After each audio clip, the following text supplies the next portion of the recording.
रहीम जी। अजीज तलबा और तालिबात, हम डिस्कस करने वाले हैं आप लोगों के साथ आज कुछ वायरल डिजीजेस। एक दफ़ा फरिश्तों ने अल्लाह रब्बुल इज़्ज़त से सवाल किया कि या अल्लाह, वैसे तो आप रब हैं, आपसे बड़ा कोई नहीं है, लेकिन अगर आपका भी रब होता तो आप अपने रब करीम से क्या चीज़ मांगते? तो पता है स्टूडेंट्स, अल्लाह ताला ने क्या जवाब दिया? अल्लाह ताला ने कहा कि मैं अपने रब से सेहत मांगता। सेहत इस जिंदगी के बाद, सेहत इस कुर्रे अर्ज की शायद सबसे बड़ी नेमत।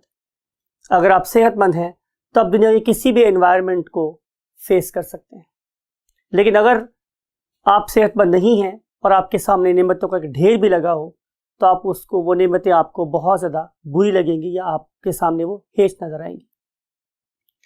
हम अल्लाह ताला से पनाह मांगते हुए ही क्या करने वाले हैं स्टूडेंट्स, कुछ वायरल डिजीजेस और उनके कॉन्सिक्वेंसेस को अंडरस्टैंड करने वाले हैं। लेकिन ये जस्ट एक छोटा सा ब्रीफ सा ट्रेलर है, इंट्रो है, बिकॉज के कल के लेक्चर में हम बहुत डिटेल के साथ दो वायरल डिजीज को डिस्कस करेंगे, जिनमें से एक है हेपेटाइटिस और एक है स्टूडेंट्स हमारे पास AIDS. So let's start with a very few examples of what viral disorders. तो जो पहला डिसऑर्डर आज हम डिस्कस करने वाले हैं उसका नाम है स्टूडेंट्स व्हाट, स्मॉल पॉक्स। तो let's start with the very first learning objective, that is the small pox.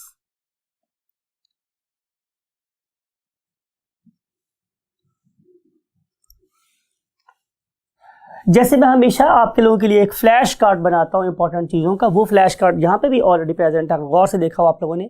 तो मैंने ऑलरेडी इस स्मॉल पॉक्स के सामने DNA और ब्रैकेट में E लिख दिया है। इसका मतलब ये है कि ये एक ऐसा वायरस है जिसका hereditary material HM hereditary material, it is basically DNA, right. और इसमें ये एबिलिटी है कि ये अपने होस्ट की मेम्ब्रेन को अपने गिर्द लपेट सकता है। ये मैंने कल के लेक्चर में बात की थी, दोबारा रिवाइज कर रहा हूं, इसीलिए हम लोग इसे DNA एनवेलप्ड वायरस का नाम बोलते हैं। It is not a naked virus. Small pox है, इसे हम आम जबान में स्टूडेंट्स चीचक बोलते हैं, चीचक, राइट। अब इस चीचक की पहचान क्या है स्टूडेंट्स, कि ये in the form of vascular lesions develop होती है। वेस्कुलर का मतलब है कि इसके अंदर ब्लड सर्कुलेशन बहुत ज्यादा होती है। और आप लोगों के नॉलेज के लिए आपको एक बात बता रहा हूं कि नॉर्मली जितनी भी वायरल इंफेक्शंस होती हैं वहां पे आमतौर पे जो अमाउंट ऑफ टेम्परेचर है या अमाउंट ऑफ हीट है वो बढ़ जाती है। और उसके पीछे रीजन ये है कि ये वायरसेस, इनका जो रेप्लिकेशन रेट है वो बहुत ज्यादा है। अब जितना रेप्लिकेशन रेट ज्यादा होगा, जाहिर है एनर्जी की डिमांड भी उतनी ज्यादा होगी, राइट। अब उस एनर्जी की डिमांड को पूरा करने के लिए ये जाहिर है बहुत ज्यादा हीट जनरेट करवाते हैं। और जहां कभी बहुत हीट जनरेट होती है, यू नो वेरी वेल के वहां पे चीज का, वहां पे ब्लड सप्लाई का ज्यादा हो जाना एक फितरी सी बात है। तो यहाँ पे वेस्कुलर लीजन डेवलप होते हैं। इंपॉर्टेंट बात यह कि ये कहाँ डेवलप होते हैं, तो आंसर इज सबक्यूटेनियस, जिल्द के नीचे डेवलप होते हैं। यहाँ पे मैंने आप लोगों को एक बात और बड़ी मजे की बतानी है, वो ये कि अगर आपके पास कोई इंफेक्शन, कोई एबनॉर्मेलिटी मींस कोई कट, अगर वो सिर्फ और सिर्फ कॉन्फाइंड है आप लोगों की डर्मिस तक, तो जब वो हील होगा उसके बाद अपना कोई मार्क या निशान नहीं छोड़ेगा। लेकिन अगर वो कट गहरा हुआ, कहां तक, डर्मिस तक, राइट, तो फिर इस वाले केस में निशान हमेशा के लिए आपकी स्किन के ऊपर रह जाता है। तो इस वाले केस में जो हमारे लीजन्स हैं वो क्यूटेनियस लेवल तक होते हैं। इसका मतलब ये होगा कि अगर ये पर्सन ठीक भी हो गया तो भी इसके स्किन के ऊपर दाग हमेशा के लिए रह जाएंगे। अगर आप लोग आम जबान में किसी बड़े बुजुर्ग से बात करें तो वो बताएंगे कि जनाब के चीचक वाले बंदे के मुंह पर माता के दाग होते थे। अब वो जो माता थी, आपको पता है हिंदुओं की एक देवी थी जिसे हम लोग काली माता के नाम से जानते थे। तो चूंकि इस इन्फेक्शन के होने के बाद उस पर्सन के चेहरे के ऊपर काले काले काले काले दाग बहुत ज्यादा परमानेंटली रह जाते थे, तो इसलिए हम लोग इसे माता के दाग बोलते थे, मींस ब्लैक स्पॉट्स बोलते थे, राइट। तो ये बात हुई हमारे पास कि ये सबक्यूटेनियस वे में डेवलप होती है एंड लीफ छोड़ जाती है what permanent scars, permanent black scars on the face.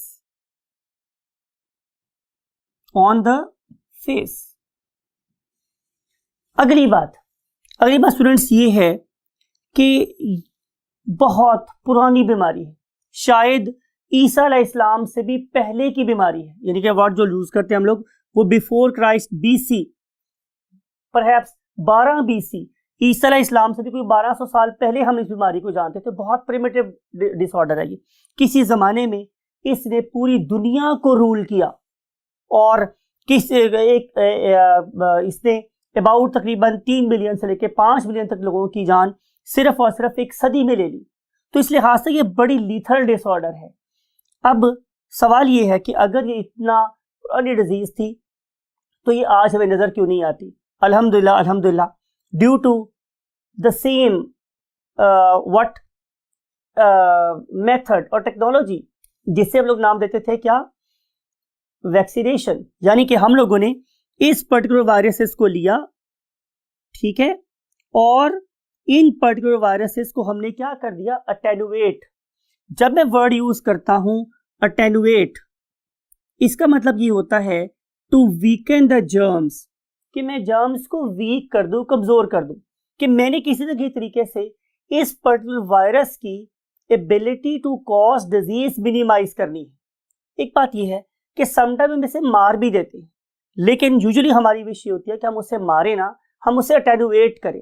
Attenuate करने के लिए मैं इसे एसिड से ट्रीट भी कर सकता हूँ, बेस से ट्रीट भी कर सकता हूँ, बहुत हाई कॉन्सेंट्रेशन ऑफ सॉल्ट से भी ट्रीट कर सकता हूँ, टेम्परेचर शॉक दे सकता हूँ, थर्मल क्या कहते हैं मैकेनिकल शॉक्स दे सकता हूँ।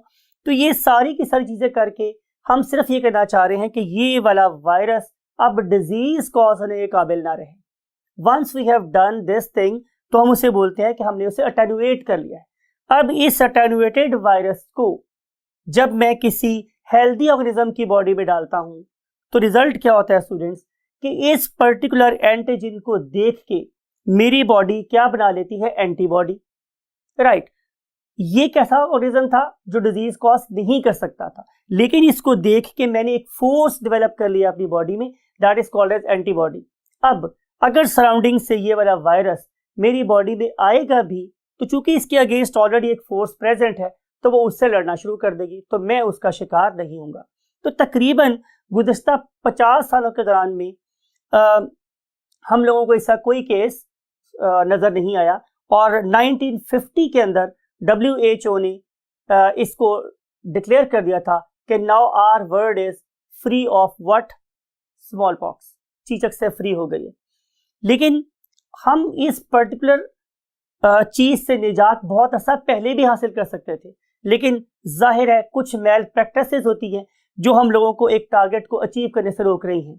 मिसाल के तौर पे अगर हम आपसे ये बात कर रहे हैं कि आप लोगों ने इस पर्टिकुलर वैक्सीन को लेना है और इसकी आपने 6 शॉट्स लेनी है या 4 शॉट्स लेनी है, और आप लोग सिर्फ एक शॉट लेने के बाद रोक देते हैं, तो या फिर जो वैक्सीन हम आपके पास पहुंचाना चाह रहे हैं वो वैक्सीन पहुंचते पहुंचते डीनेचर हो गई है, या आपने रिकमेंडेड डोज नहीं ली, या जो उसको इंट्रोड्यूस करने वाला था उसको सही वे में इंट्रोड्यूस नहीं किया बॉडी में, या आप लोगों का इम्यून सिस्टम पुअर था, तो ये सारी की सारी चीजें हमारी उस सक्सेस को थोड़ा सा सप्रेस कर सकती हैं, उसको लो लेवल पे लेके आ सकती हैं, जिसकी वजह से हमारा इस पर्टिकुलर डिजीज से अचीव होने का टाइम बढ़ गया, राइट। लेकिन बहरहाल थैंक्स गॉड कि 1950s के बाद से लेके अब तक हमारे पास टीचर का कोई केस नजर नहीं आया, right students. So let's move to the next disorder that is called as herpes simplex. So second disorder is herpes simplex. ये भी एक वेस्कुलर लीजन से आइडेंटिफाई होने वाली डिजीज है। इसका मतलब ये है कि डिफरेंट जगहों पर आप लोगों की बॉडी में वेस्कुलर लीजन्स डेवलप हो जाएंगे। मैंने आपको बताया स्टूडेंट्स कि जहां कहीं भी नॉर्मली वायरल इन्फेक्शन होती है वहां पे चूंकि इन ऑर्गेनिजम्स का रेप्लिकेशन रेट बहुत ज्यादा होता है, तो एनर्जी का ज्यादा बनना, एनर्जी का ज्यादा लॉस होना, ब्लड सप्लाई का ज्यादा होना, इट इज क्वाइट नेचुरल। तो ये भी वेस्कुलर लीजन डेवलप होते हैं, और इस वाले केस में हम इसको कैसे आइडेंटिफाई करेंगे, how we can identify it, identification. तो इसको नॉर्मली स्टूडेंट्स हम आइडेंटिफाई करते हैं by means of definitely vesicular lesions, लेकिन ये वेस्कुलर लीजन्स बहुत छोटे छोटे होते हैं और आमतौर पे ये अराउंड द माउथ आपको नजर आएंगे। रेड कलर के दाने होंगे, रेड कलर्ड पिंपल्स जैसे होते हैं वैसी कोई चीज आपको नजर आएगी, राइट। और फिर ये फैलती है, इट इज अ कॉन्टेजियस। मिसाल के तौर पे अगर किसी पर्सन को यहाँ पे एक दाना था और उसने उसको खुजाया तो वही वाला जो वाटर है that is very much rich in viruses, वो साथ लगेगा तो वो साथ वाले सेल्स को अफेक्ट करना शुरू कर देगा। तो इस लिहाज से ये जो डिजीज है ये फैलने वाली डिजीज है, अपने ही हाथों के थ्रू फैलने वाली डिजीज है। और ये कहा जा सकता है परहैप्स ये हमारी पॉपुलेशन में बहुत ही कॉमन एक डिसऑर्डर है, right. So it is very common disorder, ये बात भी आप लोगों ने माइंड में रखनी है। इसके बाद हम मूव कर रहे हैं स्टूडेंट्स नेक्स्ट पॉइंट पे, जिसका नाम है इन्फ्लुएंजा। अब इन्फ्लुएंजा को भी आप लोग बहुत तरीके से जानते हैं, यानी कि ये वही वायरस है जो आमतौर पे हम लोगों को नज़ला जुकाम फैला रहा होता है। लेकिन आमतौर पे कॉमन कोल्ड में और इन्फ्लुएंजा के सिम्टम्स सेम होने के बावजूद दोनों में एक फर्क है। वो फर्क स्टूडेंट्स ये है कि आमतौर पे जो हमारा कॉमन कोल्ड होता है वो 3 से 5 दिनों में ठीक हो जाता है, लेकिन जो इन्फ्लुएंजा है ये ठीक होने में तकरीबन 2 हफ्ते का टाइम ले जाता है। फिर उसके बाद इस इन्फ्लुएंजा के थ्रू जो सिम्टम प्रोड्यूस होते हैं they are more disturbing than the common cold, right. For example इसमें जो हमारे हेड में ब्लॉकेज है वो ज्यादा होती है, जो अमाउंट ऑफ जिसे हम पस बोल रहे होते हैं वो ज्यादा प्रोड्यूस हो रही होती है, ये हमारी सेरिब्रल कंजेशन ज्यादा कर रहा होता है। तो इसका जो एम्पलीट्यूड है या जो इसकी इंटेंसिटी है it is more severe than normal you can say common cold viruses. और इसके बारे में आप लोगों ने याद रखना है स्टूडेंट्स कि ये एक आरएनए वायरस है, राइट, और ये भी एक एनवेलप्ड वायरस है, राइट, और ये भी कॉमन कोल्ड जैसे सिम्टम डेवलप करता है, लेकिन इसका जो ड्यूरेशन है ये ज्यादा है, duration is larger than normal common cold viruses, ठीक है। फिर इसके अलावा इसकी जो सिम्टम्स है उसमें जाहिर है स्नीजिंग, छींके आना, उसके बाद कफिंग, आप लोगों के जब यही वाटर जब आप लोगों के बैक साइड पे फॉल करते तो आप लोगों को कफिंग भी स्टार्ट हो सकती है। फिर इसके अलावा हेडेक, आपके सर में दर्द, और फिर इसके अलावा watering of the eyes and nose, watering of eyes and nose यानी कि आपके नाक और आंखों से पानी बहना शुरू हो जाता है, और हेडेक बहुत ज़्यादा सीवियर होती है। और नॉर्मली जो ब्लॉकिंग ऑफ नोज है वो भी हम लोगों को यहाँ पे नजर आती है, आपका नोज ब्लॉक हो जाता है, ब्लॉकिंग ऑफ नोज। और इंपॉर्टेंट बात यह है स्टूडेंट्स के जब आप लोग इनसाइड वार्म रूम होंगे तो आप लोगों को स्नीजिंग या कफिंग और फ्लो ऑफ या वाटरिंग ऑफ नोज वो कम होगा, लेकिन जो ही आप लोग ओपन एयर में जाएंगे तो ये सिम्टम आप लोगों को रिवर्स होते हुए नजर आएंगे। मींस कि फिर आप लोगों की स्नीजिंग भी बढ़ जाएगी, आप लोगों की शायद कफिंग भी बढ़ जाएगी, शायद आपको हेडेक भी थोड़ा सा रिलीफ मिलेगा बिकॉज कंजेशन कम हो रही है, लेकिन जो वाटरिंग ऑफ नोज है वो बहुत ज़्यादा रैपिड हो जाएगी। ये वाला सारा प्रोसेस वही बात है अप्रॉक्सीमेटली 15 डेज तक चलता रहेगा, और 15 डेज के बाद फिर आप लोग बिल्कुल ऐसे महसूस करेंगे कि जैसे हमें कुछ हुआ ही नहीं था। रीज़न इज कि इन 15 डेज में इस पर्टिकुलर वायरस का साइकिल कंप्लीट हो गया और उसके बाद आप नॉर्मल हो जाएंगे। नॉर्मल होने में अगेन आपने जो बात माइंड में रखनी है वो ये था कि इस प्रोसेस में एंटीजन एंटीबॉडी रिएक्शन के रिजल्ट में आप लोगों की बॉडी ने इस एंटीजन्स को देखते हुए क्या बनाई, एंटीबॉडीज, और उन एंटीबॉडीज ने फाइट किया इस एंटीजन के साथ, और 15 डेज के अंदर उसने आप लोगों की बॉडी में से सारी एंटीजन्स को वाइप ऑफ कर दिया। जब तक ये वाली एंटीबॉडीज आपकी बॉडी में स्टे करेंगी यू विल फील हेल्दियर, लेकिन जब चूंकि ये वाली एंटीबॉडीज स्टेबल नहीं होती, ज्यादा देर बॉडी में स्टे नहीं करती, तो जब ये एंटीबॉडीज का लेवल बॉडी में दोबारा से कम होगा और ये वाले वायरसेस मेरी बॉडी में दोबारा आएंगे तो मैं दोबारा से इन्फ्लुएंजा का शिकार हो सकता हूँ। सो कौन सा वायरल डिसऑर्डर मेरी जिंदगी में दोबारा नहीं होगा और कौन सा होगा वो किस पर डिपेंड कर रहा है कि उसकी एंटीबॉडीज मेरी बॉडी में कितनी ज्यादा देर तक स्टे कर रही। Hope you have got the valuable information about what influenza. अब हम मूव कर रहे हैं नेक्स्ट पॉइंट पर, और जिसका नाम मेरे पास स्टूडेंट्स क्या है, mumps and measles. So let's move to the mumps and measles.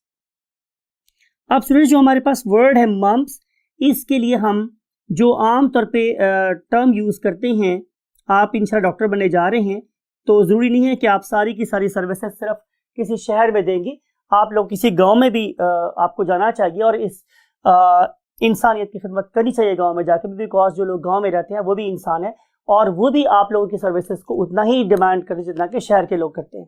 सो अगर आप किसी गांव में जाएंगे तो गांव में जाने के बाद आपको जाहिर है मम्प्स का वर्ड सुनने को नहीं मिलेगा, तो वहां पे लोग आपको बोलेंगे जनाब कि मुझे कानपेड़ों की शिकायत हो गई। अब इसे हम लोग कानपेड़े कहते क्यों है, इसलिए कि कानों के आगे इस पर्टिकुलर जोन में यहाँ पे लगता है जैसे कि दो बहुत बड़े बड़े पेड़े रख दिए गए रेड कलर के, इसीलिए आमतौर पर जो लेमैन है वो इसे कानपेड़े के नाम से जानता है। अब ये जो कानपेड़े हैं बेसिकली यहाँ पे ग्लैंड्स होते हैं, उन्हें बोलते हैं पैरोटिड ग्लैंड्स। तो ये वाले वायरसेस जो कि बेसिकली RNA एनवेलप्ड वायरस है, I am talking about mumps के वायरस ही, कि ये RNA एनवेलप्ड वायरस है, मैं इसकी बात करूं, ये जाके हमारी बॉडी के उन सेल्स को अफेक्ट करता है जो कि पैरोटिड ग्लैंड बनाते। इसका मतलब ये हुआ कि ये इनका जो टारगेट सेल्स हैं वो पैरोटिड ग्लैंड्स के सेल्स हैं। अगर आप कॉन्सेप्ट इनहांस करना चाहते हैं तो डेफिनेटली मैं ये बता सकता हूं आप लोगों को कि इस पर्टिकुलर वायरस के जो रिसेप्टर्स हैं वो मेरे पैरोटिड ग्लैंड के रिसेप्टर से मैच करते हैं, इसीलिए ये जाके सिर्फ उनके साथ अटैच होता है और कहीं अटैच नहीं होता, right. So RNA enveloped viruses they are causing कानपेड़े, राइट। अब इनका भी एक साइकिल है, उस साइकिल के बाद they will leave your body, लेकिन जब तक इस छोटे से, आमतौर पर ये भी याद रखें कि जो कानपेड़े का प्रॉब्लम है वो छोटी एज में ही हो जाता है और ये शुक्र वाली बात है।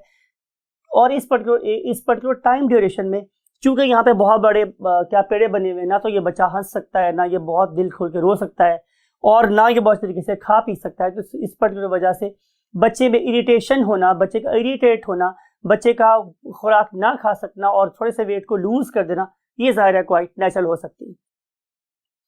अब इस पर्टिकुलर केस में आप लोगों ने बस जो एहतियात करनी है वो ये है कि आप इसका जो फूड इनटेक है वो ज़्यादा से ज़्यादा रखें।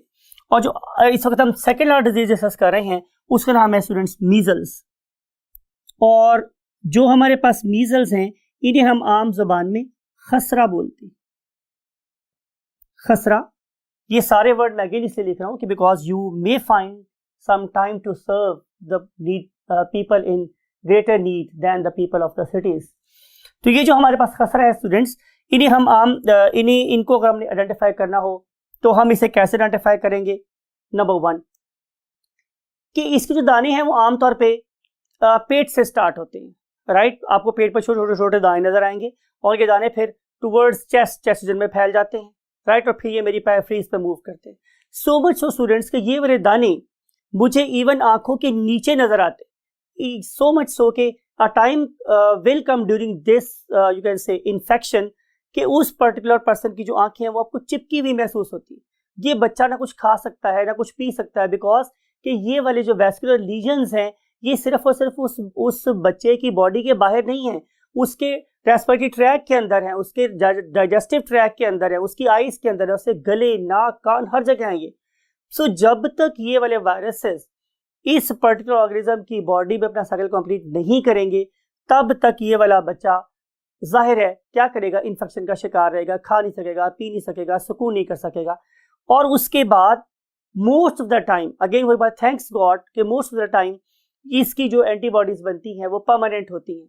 एक दफ़ा ज़िंदगी में खसरा आमतौर पे होता है, दूसरी दफ़ा नहीं होता, लेकिन खुदा ना खास्ता अगर सेकेंड टाइम ये किसी को पर्सन को हो तो ये काफ़ी ज़्यादा क्रिटिकल हो सकता है। और आप ये भी दुआ करें कि अगर आपको खुदा ना खास्ता ज़िंदगी में खसरा नहीं हुआ तो आइंदा कभी ना हो, और अगर होना हो तो बचपन में ही हो जाए, बिकॉज के बड़े होने के बाद इस पर्टिकुलर डिसऑर्डर की कॉम्प्लिकेशंस बहुत ज़्यादा सीवियर हो जाती। अब हम चलते हैं लास्ट डिसऑर्डर की तरफ जिसका नाम स्टूडेंट्स मेरे पास क्या है, पोलियो। अब हम बात करेंगे पोलियो की। पोलियो एक वायरस की वजह से हो रहा है, राइट। और ये जो पर्टिकुलर मेरे पास वायरस है It is again a virus that bears RNA as its hereditary material. और इस ऐसे वायरसेस को जिनके अंदर हेरिडिटरी मटेरियल RNA होता है उससे हम नाम देते हैं रेट्रोवायरसेस। तो ये एक रेट्रोवायरस का केस है। और इंपॉर्टेंट बात स्टूडेंट्स ये है कि ये वाला वायरस हमारे न्यूरोमस्कुलर जंक्शंस को डिस्टर्ब करता है, यानी कि इसका इफेक्ट जाके मेरे नर्वस सिस्टम पे होगा। और आप लोगों को पता है स्टूडेंट्स कि जब कभी भी हम किसी कंप्यूटर को ऑन करते हैं तो ऑन होने के बाद मिसाल के तौर पे आप डेस्कटॉप की या टावर कंप्यूटर्स की बात करें तो आप देखते हैं जो ही हम ऑन करते हैं तो वो एक सिग्नल सेंड करता है टुवर्ड्स कीबोर्ड, तो कीबोर्ड की जो लाइट्स है वो ऑन हो जाती हैं। फिर आप देखते हैं कि जो आपका माउस है अगर वो ऑप्टिकल है तो नीचे से उसकी लाइट जलना शुरू हो जाती है। इसका मतलब ये है कि जो हमारा CPU है वो मैसेज सेंड कर रहा था टुवर्ड्स माउस, तो माउस ने बताया यस आई एम देयर। उसने मैसेज सेंड किया कीबोर्ड की तरफ तो कीबोर्ड ने बताया कि yes I am there. Similarly वो जो CPU है वो डिफरेंट चीज़ों को मैसेज सेंड करता है, like RAM, like ROM, like hard disk, like you can say कि ऑप्टिकल माउस और whatever. Same is the body plan. हम अपनी बात कर रहे हैं इस वाले केस में जो आपका ब्रेन है उसका एक कॉन्टिन्यूस कनेक्शन है आप लोगों के मसल्स के साथ। जरा बात को गौर से सुनिएगा। अगर आप लोगों के ब्रेन कॉन्स्टेंटली मैसेज सेंड कर रहा है टुवर्ड द मसल और मसल एक कॉन्स्टेंटली मैसेज सेंड कर रहा है आप लोगों के ब्रेन के साथ, तो इन दोनों में कम्युनिकेशन चलती रहेगी और आपका मसल ये इन्फॉर्म कर रहा है आप लोगों के ब्रेन को कि मैं जिंदा हूं, राइट, मेरा तुम्हारे साथ एक राब्ता है। तो ब्रेन इन रिस्पॉन्स क्या करता है कि वो आपके मसल की जो टोन है, हेल्थ है, उसको मेंटेन रखने के लिए तमाम नेसेसरी अरेंजमेंट्स कर रहा होता है। लेकिन जब ये वाला वायरस, पोलियो वायरस, आप लोगों के बॉडी में जाता है तो फिर ये जाके आप लोगों के ब्रेन्स और न्यूरॉन्स को अफेक्ट करता है, खासतौर पे उन न्यूरॉन्स को जिनको आप लोग मोटर न्यूरॉन्स बोलते हैं, जिनका ताल्लुक हमारे मसल्स के साथ होता है। वंस ये वाला कनेक्शन, ये वाली कम्युनिकेशन ब्रेक हो जाए तो स्टूडेंट्स क्या होगा, कॉमन सेंस, आप लोगों के ब्रेन और मसल में कोऑर्डिनेशन जीरो हो जाएगी। रिजल्ट क्या होगा? रिजल्ट ये होगा स्टूडेंट्स कि आप लोगों का मसल एटोनी का शिकार हो जाएगा। मतलब ये कि आहिस्ता आहिस्ता आहिस्ता आहिस्ता वो अपने मैस को खत्म करना शुरू कर देगा या वो खत्म होना शुरू हो जाएगा, राइट। तो मैं यहां पर ये बात कहना चाह रहा हूं कि जो वजह थी जिंदा रहने की, थोड़ी सी उर्दू लिटरेचर के मुंह में बात कर रहा हूं कि जो वजह थी जिंदा रहने की वो तुम थे, यानी कि ब्रेन था। तो जब ब्रेन से ताल्लुक ही खत्म हो गया तो मसल ये बात करता है कि अब तो जिंदा रहने की कोई रीजन ही समझ नहीं आ रही, तो वो आहिस्ता आहिस्ता आहिस्ता शायद सेल्फ डिस्ट्रक्शन का शिकार हो जाता है। तो इस पर्टिकुलर डिसऑर्डर को हम लोग एक पैरालिटिक डिसऑर्डर भी कह सकते हैं, because A communication between brain and muscle ये बिल्कुल खत्म हो गया हुआ है। फिर अगली बात जो स्टूडेंट्स इंपॉर्टेंट है वो ये है कि क्या ऐसा पॉसिबल हो सकता है कि हम इस पोलियो के जो साइड इफेक्ट्स उसको मिनिमाइज करें? तो आंसर इज यस। इसके लिए हमें क्या करना पड़ता है, यू नो वेरी वेल कि जब तक ये वाला वायरस मेरी बॉडी में है इसका इफेक्ट होगा। अब modern approach toward this disease क्या है कि इस वायरस का अपना एक लाइफ साइकिल है। अगर हम किसी तरीके से उस लाइफ साइकिल कंप्लीट होने तक मसल को जिंदा रख सकें तो शायद हम इसके इफेक्ट को मिनिमाइज कर सकते हैं या इस मसल को सेव कर सकते हैं। तो उस पर्पस, उस मकसद के लिए हमारी मेडिकल साइंसेज में एक कंपैरेटिवली यंगर ब्रांच शामिल हो गई, उसे हम बोलते हैं व्हाट, फिजियोथेरेपी। अगर हम इस पेशेंट को जो पोलियो का शिकार हो गया, अगर हम उसको कांस्टेंट फिजियोथेरेपी करवाते रहे और वन वे और द अदर हम इसके मसल को अलाइव रखें तो ये मसल अपने आप को ज़ाया होने से बचा भी सकता है। अब याद रखने वाली बात यह स्टूडेंट्स कि इस केस में जिसे हम पोलियो कहते हैं, इस केस में भी हमारे पास वैक्सीन अवेलेबल है और हम पूरी दुनिया में से खासतौर जितने भी डेवलप्ड कंट्रीज है लाइक यूरोप, अमेरिका और ऑस्ट्रेलिया वगैरह जो हमारे कॉन्टिनेंट्स हैं, उनमें से हमने ऑलमोस्ट ये बात डिक्लेयर कर दी है कि पोलियो दुनिया में से खत्म हो गई है। लेकिन कुछ ऐसे एरियाज हैं कि जहाँ पे, जैसे कि हमारा अफ्रीका है और हमारे भी कुछ ऐसे इलाके हैं कि जहाँ पे पोलियो वैक्सीन के खिलाफ प्रॉपर तरीके से मुहिम चलाई जा रही हो और फिर लोग इनके खिलाफ काम करना शुरू कर देते हैं। हालांकि ऐसी कोई बात नहीं है। हम दुनिया में कहीं भी वैक्सीन बनाए और उसे सब एक्सपोर्ट करें, उसका पर्पज यही होता है कि हम एज सुन एज पॉसिबल दुनिया को इस पर्टिकुलर वायरल डिसऑर्डर से पाक कर दें, जैसे कि हमने डिक्लेयर किया हुआ किसके बारे में, स्मॉल पॉक्स के बारे में। सो अगर कोई पर्सन आपके पास पोलियो वैक्सीन लेकर आता है तो you should have a very good information about it कि इसकी हमें कितनी शॉट्स लेनी है, कितने टाइम तक हमें इसको पिलाना है, कितने ड्रॉप्स लेनी है, ड्रॉप लेने से पहले की मेजर्स क्या है, ड्रॉप लेने के बाद की मेजर्स क्या है। तो अगर हम इन सारी बातों को कंसिडर करेंगे तो टाइम विल कम जबकि हम स्मॉल पॉक्स की तरह से ये डिक्लेयर करने के काबिल हो जाएंगे कि दुनिया को हमने पोलियो में से पाक कर दिया है। सो आई होप कि आपकी इन्फॉर्मेशन से आप लोगों को काफ़ी फ़ायदा हुआ होगा। और keep all these things in your mind and try to spread this benefit to other peoples at your max. So thanks for listening and take very good care of yourself. Bye bye.